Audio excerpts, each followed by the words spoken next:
When have you said, "That's not my name"? My grandmother had Alzheimer's, and watching her slowly forget everyone was heartbreaking.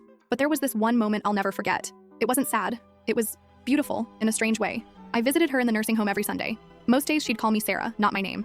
I learned to just go with it. The nurses said it was better not to correct her. Sarah was apparently her best friend from childhood who moved away when they were 12. I guess I reminded her of Sarah somehow.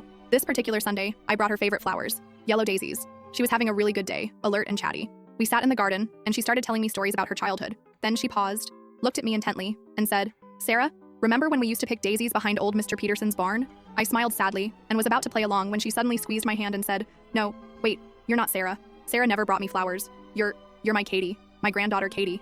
I burst into tears right there. It was the first time in 8 months she'd remembered my real name. She hugged me and stroked my hair like she used to when I was little, and whispered, "I'm sorry I keep calling you Sarah, sweetheart. Sometimes the memories get all mixed up in my head, but I could never really forget you." We had about 20 perfect minutes where she was completely present. We talked about my job, my boyfriend, and she even remembered to ask about my upcoming vacation. Then the fog started creeping back in, and by the time I left, I was Sarah again. But those 20 minutes, they were a gift. She passed away 6 months later. At the funeral, I learned that Sarah had actually passed away when they were young, a drowning accident at 12. My grandma had carried that grief her whole life.